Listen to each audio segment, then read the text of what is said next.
fellow viewers, welcome to another episode of our View on Cry Out TV. I am Theodore Ngumba, your humble host. Today, we have to address some important developments in Cameroon with utmost alacrity. The whole wide world needs to be well aware of these facts. We are opportuned, blessed, and committed to be the voice of the voiceless. The last few weeks have been particularly brutal, both mentally and physically, for the people of Cameroon. The government of Cameroon continues to be stubborn as a donkey by refusing to face the systemic problems the country is facing. The country is economically and politically bogged down by war triggered by the Anglophone crisis. Many have fervently wished that the government will come to its senses and address the problem in good faith. Unfortunately, this has equated to throwing water on a duck's back. Things began heating up when the Social Democratic Front organized a peaceful protest in Douala to denounce the country's abject failure to host the African Cup of Nations. The goal was to call upon the government to hold those responsible accountable. Unfortunately, true to their brutal and repressive tactics, authorities proceeded to molest and detain unarmed citizens whose crime was asking for better governance. This thoughtless regime of thugs brazenly whisked away Joshua Osei, an SDF stalwart and former presidential candidate, along with Jean-Michel Nietzsche. Things got worse when the MRC of Professor Maurice Kamto staged a protest to decry the electoral hold-up of a perceived stolen victory during the October presidential elections. The authorities outlawed this move for dubious reasons. Now, if anybody had any doubts as to the professionalism of Cameroonian forces of lawlessness and disorder, and the cynical nature of the tyrant, Paul Biya, look no further. Here is Barrister Michel Ndoki, shot multiple times, point blank, by gun-toting thugs, calling themselves police officers.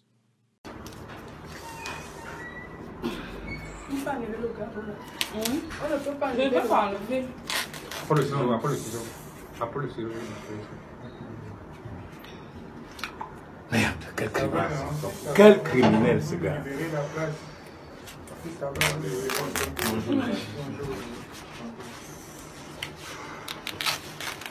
Tiens.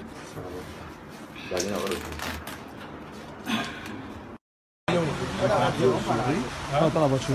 Oui, pour aller faire une radio. Il faut faire une radio pour voir si en radio, par radio. Vous n'avez pas été le papier, pas le grand papier, pas le papier là-bas. Pas le papier là-bas. Mettez de pied. Dis quelque chose au combattant. Dis quelque chose. Ne vous laissez pas impressionner, ne vous laissez pas arrêter. Ce qui est arrivé parce que nous ne sommes pas encore assez nombreux. Alors si vous voulez que ça cesse, si vous voulez que ça n'arrive pas à d'autres que moi, il faut que vous soyez beaucoup plus nombreux. Quand moi, on m'a tiré dessus, les gens fuyaient et je comprends qu'ils fuient. Si on avait été des milliers, ils n'auraient pas eu besoin de fuir, ils n'auraient pas été étreints par la peur. Vous devez comprendre ce que nous sommes en train de faire. You guys need to understand what we are trying to do. We are trying to save our lives. Vous pouvez voir ce qui arrive à toute une Michel Ndoki soi-disant. Imaginez ceux qui n'ont pas de nom.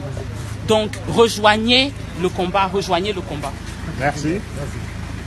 Now, look at a Cameroonian police officer shooting an unarmed civilian protester from the back.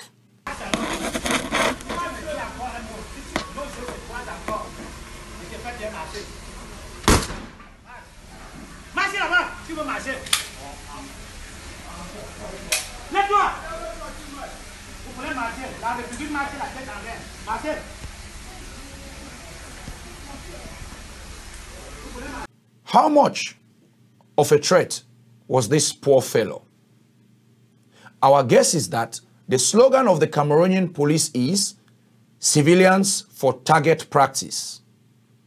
Wonder why you are getting shot at in Anglophone Cameroon.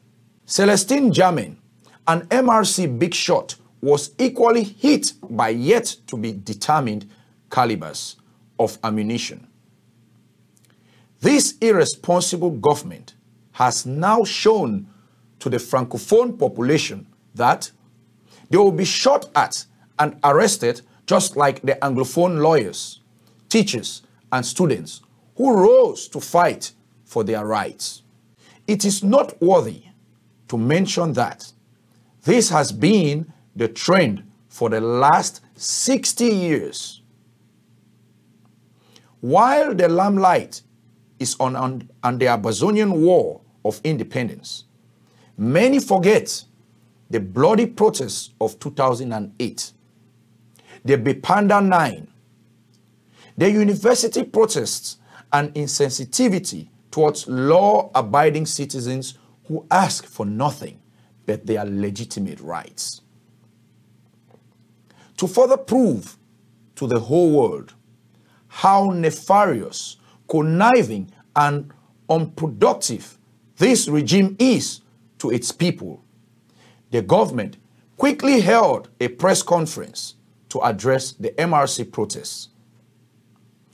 Watch Minister Jean-René Sadi and Paul Atanganji without shame and in commendable bilingual terms state that their forces of lawlessness and disorder did not use live rounds. Some participants in this illegal march organized themselves in a particularly aggressive manner and took upon themselves to face and challenge the security forces in the executions of their traditional missions of preserving public order. Showcasing restraint and professionalism, the forces of law and order went on to issue formal warnings that were unfortunately not followed by the demonstrations. This led to a few clashes during which the security elements made use of regulatory logistics. It should be made clear, on the basis of facts of absolute truth, that no live ammunition was fired. 7 people were arrested and brought back to the headquarters of the CRM at New Daido in Douala 1 subdivision. As for now, I wish to confirm what the Minister of Communication earlier said, that the forces of law and order have been very professional in containing the public disturbances resulting from the illegal rally staged by the CRM political party. The forces of law and order did not use any firearms to maintain peace and order in Douala today. Any contrary information is fake news, which should not be granted any credibility. So, the bullet wounds on Barrister Michel Ndoki came from mosquito bites or kisses from tender, loving, and caring police officers. Rubbish. Cameroonian citizens, angered by the stupidity of their useless government, ransacked the embassy in Paris.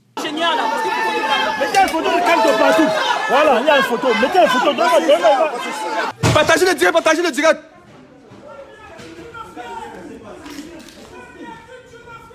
Berlin. Moi, général de la Révolution, décide que lui, n'est plus accompagné de la pour les dictateurs africains, l'ambassadeur de maintenir non. Les choses ne seront plus jamais comme avant. Nous avons pris les choses en main. Tout a changé. La peur a changé de camp. Ce qui s'est passé au Cameroun aujourd'hui. Alors, l'ambassade de... Alors, je vous confirme, je me montre d'abord, je vous confirme qu'on venait de prendre l'ambassade de Berlin. L'ambassade du Cameroun à Berlin est tombée. Partagez, Balai est tombé. Partagez. Bon, vas-y maintenant. Nous vous le disons.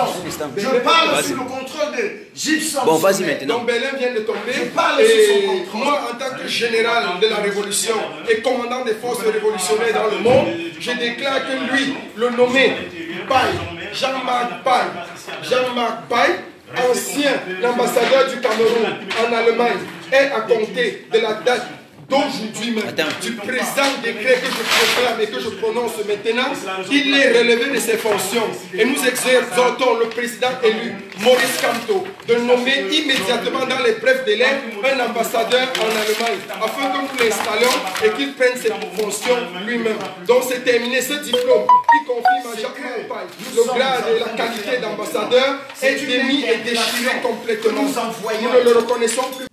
And not leaving out the embassy in London that was pommeled with eggs and tomatoes in the presence of calm and collected British police officers.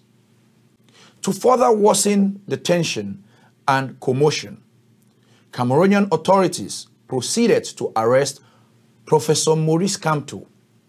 Though some of those arrested have been released, Professor Kamto is now being held in the infamous Kondengi prison with the core of the MRC leadership and a host of their supporters. This bonehead government has still not learned its lesson that by continuing to use intimidation and brutality, it is digging its own grave deeper and deeper. As you continue to show total lack of reason and decency, rest assured that your tactical armored vehicles and guns are not enough to silence the people. The message is loud and clear. Enough of the stupidity. Down with dictator Biya. No to tribalism, favoritism, embezzlement, corruption, and nepotism. The people have officially, religiously, and with firm, unbreakable resolve decided to take their destiny in their hands.